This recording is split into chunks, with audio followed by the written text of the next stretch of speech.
It's time to get inside the Giants Huddle.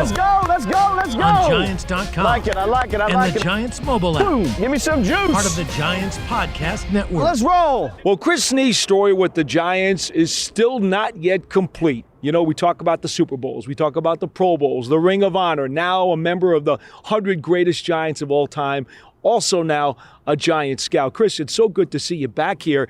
But this Hollywood script is truly one of the most unbelievable things that I've seen in my time here. Do you pinch yourself sometimes and wonder, like, how did all of this stuff really happen? I do. Considering, just kind of, I always look back now, when you're in the moment, you don't really take time to reflect on the past. But now that I've been retired and just kind of think about, where I came from and, the adversity and the things overcome throughout the years, just to get to this point, to come to this organization in 2004 and then, play for 10 years, win 2 Super Bowls, now to be back in this capacity, a place where I've wanted to be all along. I've been a Giant since 2004. So even when I wasn't here, I was still a Giant, watching games, rooting for the team. And, I'm excited to be back. I'm excited to be in training camp without wearing a helmet. It's a different perspective. It's Easier on the body. Easier on the body, but no, I am a Giant through and through, and like I said, I'm excited to be back. Which one of the elements is the most unbelievable to you that sometimes maybe you wake up in the morning and say, I can't believe that was real? I think winning the Super Bowls. I mean, it's something just. You watch the game as a kid, and you say you dream of being a football player, you dream of winning a Super Bowl, but to actually do that and just knowing how hard it is to do. I mean, I think of all the great players throughout the history who haven't won that game. Sure. And I'm sure that just eats at them. So just to win it once, but then to win it again, so you can kind of maybe go back and kind of embrace moments that you let speed by the first time. So like I've said before, like winning the second time, I got to just kind of slow the moment down and try to stay on the field as long as possible and enjoy that part with my family because the odds of getting back for a third time I knew were pretty slim. Over the years, I've talked to so many players who've said they've never actually watched the Super Bowl that they played in or they won. Have you watched your 2 Super Bowls in their entirety? Why or why not? And if you have, what are some of the thoughts that you have in retrospect? Well, I think I watched Super Bowl 42 like 4 times that week after the game. I just think I wanted to relive those moments, and I still do as much as possible. So whether it's a former teammate or a friend, if they'll text me like, hey, 42 or 46 are on NFL Network, I'm watching it. Mm-hmm. And, my wife will make a joke and say, oh, I'll see you in 3 hours, one of those type of deals. But, I mean, those are just like those are the games that you train for and you prepare for. And again, to win those, like I want to relive those moments as much as possible, the good and the bad. And, the only play I fast forward by is the Tyree play, for obvious reasons and, the jokes with the teammates. But, yeah, those are just I can't count the number of times I've watched those games. I still can't believe that more people don't talk about Brandon Jacobs' 4th down conversion when he trips over Richie Seubert's ankles and still gets that first down, because the David Tyree play doesn't happen if you guys don't convert 4th down. Agreed. And I think if you watch the game, I think Troy Aikman maybe referenced that, what will the Giants do here if it becomes a 4th and short situation. So I think, let's talk about that play because they ran off, right guard, so anytime Sean O'Hara wants to bust my chops, somebody's got to move Vince Wilfork 6 inches to get the 6 inches. So I think that, but that was a huge play in the game. So many throughout that drive, like, whether it's dropped interception or the 3rd down to Steve Smith on the sideline. It just, like I said, just numerous plays that, we ended up making to win that game. All right. Now, over time, a lot of guys say when they're done playing football, no matter how much they love it, it's time to get away. Too much hours, too much stress and hard work to be a scout or a coach or anything like that. But you've stuck in it. Why? I love football. It boils down to when you're done. And I have a strong home base. Like my wife, my kids, like that. Father-in-law. Yeah. But I'm saying like having that family aspect occupied many hours of my day, which kind of, but it boils down to you have that decision. Do I want to learn something new? Do I want to stay retired or do I want to stay in the game? And I think just, I'm too active of a person just to sit down every day. And, I like golf, but I'm not good enough to love it. I don't want to play every day. So, again, football's been my passion since I was a little kid. Ask anyone who knows me. And, I didn't want to learn anything new. So I want to stick with what I know, and I love ball, and And again, in the end, I wanted to always come back here and help. All right, so you scouted offensive line and defensive line with the Jaguars. You were in football development over at BC, your alma mater. So from being an outstanding player who had such an accomplished career, how hard was it to watch other guys and try to judge them when you know the trials and tribulations they have to go through as a player yourself from having gone through them? The evaluation part, it's extremely hard. Even looking back, like guys that I've scouted in the past, the guys that I missed on because, the game has evolved a little bit. The player has changed a little bit, but in the end, like I'm always kind of, the question for me is this a guy I want to run on the field with? Is this a guy that, I want to, again, go to battle with? So, but I'm learning just being in this organization now, just listening to they have some really talented scouts up there, really good evaluators. So, I'm here to learn. It's, I play the position. I know some of the technique, stuff like that, but, I'm not an expert on O-line play. I want to get better at that too. You said the game's changed. I think it does a disservice to the interior linemen of years ago when they didn't get a lot of headlines. And now it seems like interior linemen are getting a lot of headlines. I'm sure that probably makes you squint a little bit too, because it's like you didn't have it easy when you played. I didn't have it easy. No, I would like to go back. I would wish I was born 10 years later so I could, with the contracts being paid and everything like that. But listen, I think the importance of offensive line play, I've known it all along. The guys that have played the position know it all along. And now for it to be valued is something nice for us to see because it's, guys before me paved the way for the increase in value, guys like Hutchinson and stuff like that where, now I feel like the guys, you have to, the wall's got to be solid up front, for guys to make plays, quarterback to throw. So I'm just happy to see the value of the position increase. You love turf. You're good at it. So you start a turf biz. Business grows, your savings grow. Become the most celebrated name in turf. Are you ready for all that life brings? Well, let's talk about the offensive line for a minute because you and McKenzie were staples at your spots. You just could put your cement shoes down there and you were anchors. Guys like David Deal moved around. Kevin Booth moved around. So now as you scout, how do you look at the versatility aspect versus a guy who was polished and just working in one position? Versatility is priceless. And I'm amazed going back and looking, you mentioned Deal and Booth. I'll be honest, I had a difficult time going from right guard to left guard, or if I took center snaps. It's hard to do. So if you find guys that are talented, athletically, physically, but can play multiple positions, I can't put a number on their value. But I can just say that having played the position, I'm impressed by it.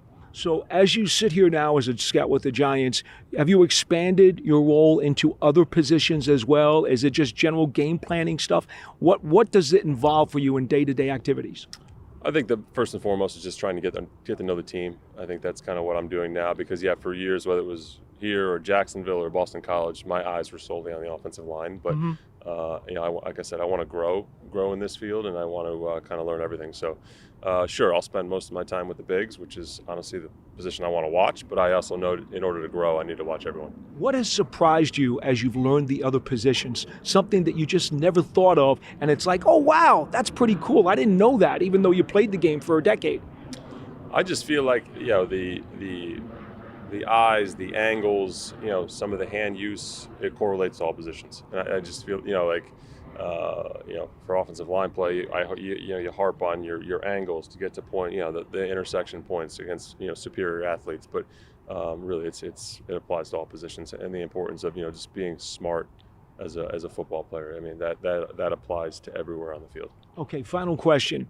While you can see a lot on the field, there's a lot off the field that goes into being a great player. We talk about the family and the chemistry that offensive linemen always create all the time. Are you able to somehow judge that as well, even though other positions aren't as closely tight-knit as an offensive line? I just feel like the hours spent, and again, I'm using our group as the example. And again, like it wasn't the most talented individual pieces, but we all had a passion for the game. We all cared about each other, and we didn't want to let each other down. I think we just wanted to spend every minute here together. And it's not saying when we left the field, we weren't going to dinner every night. We weren't, we parted ways. But when we were here, we were walking around as five. Right. And I think you guys saw. I mean, we weren't in the cafeteria. We were in the film. We ate our meals in the film room. So I just think the hours spent, because really, I mean, up front, there's some, like the combination blocks, things like that. You need to be on the same page at all times. Like you're not always able to get a call out. So if you watch a play, week 1, and then week 17 you're playing an opponent, and mid-game something happens, you revert back mentally quick to something you saw earlier because you watched that film together as a unit. Final thing, you're still scouting. It's a work in progress, but I got a feeling if you wanted to coach, you could, because I don't think there's anything you can't do. Is that something down the road in your future? I don't rule anything out, but I also don't, I don't look that far ahead. I just kind of, like I said, I'm swimming a little bit, so I'm just trying to get up to speed here and try and do, like I said, learn as much as possible in this. But having coached youth sports for many years, I love being on the field, but that competitive fire will always be in there. But it's, I'm enjoying this part of it. I think I've always been kind of behind the scenes guy, just kind of, pop in film, sit down, and just grind, and that's what I'm enjoying now. You'll leave the TV stuff to O'Hara. No doubt. No doubt. Chris Snee, always great to see you. Thanks for the years, and congratulations on being one of the Giants' top 100 players of all time. Thank you. I appreciate it. Thanks. You're ready for a change. Payday comes early with Citizens, so go to that retreat. New You moves to the country. Now you're raising goats and launching a lifestyle brand. Are you ready for all that life brings? Ahmad Bradshaw, I'm sure that getting a call to say that you're one of the 100 greatest Giants of all time has to be something that is so different, so unique. The emotions and the feelings must have been pretty out of this world. Oh, man, it was a blessing, man. For me, just to be a part of this organization is a blessing for me. But the teammates and obviously the top 100 for the New York Giants is, for me to be a part of that is just it's something I've never even dreamt of. So when you think about this, from the time you were a kid and you wanted to play pro ball, and then you go to Marshall, right? Yep. You get a couple of Super Bowls, and now kind of capping it off with this, kind of like the cherry, right? No, it really is. Like I say, I've been blessed to have a great career and play football my whole life, and and do what I love to do, and to be congratulated like this is something else, man. I'm very proud. Tell me, if you can, and maybe there's more than one play, that you think is the identifying Ahmad Bradshaw play, that you'd want people to kind of rev up on that computer and say, hey, I know that guy, that's his play. You think it's the Buffalo game? Well, yeah, I would have to go back to the Buffalo game, man. That was, that was my first showing. That was one of the first times I got a chance, and I always believe in taking advantage of your opportunities, and I was given one that day, and I tried to take full advantage of it. That started my career, and the rest was history. That really turned the season around, too. I mean, that was a must-win for you guys. In unbelievable conditions, there was divine intervention with the sleet, the rain, whatever else was coming down. Yeah, rain, sleet, snow, man. I wore a cutoff shirt in the beginning of the game, and at the end of the game, it was freezing. So, but those are the type of games I grew up in. I'm from the mountains. So, the snow and all that has no effect with me. I used to play in the snow every day as a kid, so I love that, and that was like in my element. I was in my element for that game, and that was that game, like I said, set my career off. There have been a lot of times where players have looked up at the big screen when they break away. Did you ever do that? Because I never saw you do that, at least from my perspective. No, I was always looking back, which slows you down a whole lot. I'm going to tell a lot of young guys. I tell a lot of young guys now, just look up at the screen. It slows you down so much to look back. But it was a habit. I never had that growing up, and I never got that habit going in college. And when I got to the NFL, yeah, my dad, even before he passed, he said he always told me to look up at the screen, and I never would. It took a while until he passed, and then I would start hearing him in the background, like telling me to look up. And that's when it started, at the end of my career. I know Coach Coughlin wouldn't want you to look up. No, he probably wouldn't. But, man, Coach Coughlin was a great inspiration, man, for me. Thank you. Your offensive line was so close-knit. I remember when at one point Joe Theismann had said they're the worst offensive line in football, and they turned out to be champions. Your relationship with them and how important they were to your success, I'm sure there's got to be a lot behind that. No, man, so much. These guys, as tight as they are, they're still tight to this day, and it shows, man, how great of communication they had out there on the field, and just what we did, it just shows all together. But those guys, man, on and off the field, they were brothers, and we tried to all stick together that way, and I think that's what made us great as a team. They say all the time that the offensive linemen, as you say, are a family, and they do things to get themselves close-knit. How can they become more close-knit with a running back? The Giants have a rebuilt line, and they got a rebuilt running game. So they're going to have to figure out a way to do that. Well, you know what I did? I bought Popeye's chicken every Wednesday for my linemen, so I can tell the running backs. And I never got any of it. Right. Well, they ate it all, I'm sure. But those were the good days, man. That's, like I say, that's how we became close, man. Having Popeyes every Wednesday, and them depending on me to bring that Popeyes in, and me depending on them to make blocks. It kind of correlated.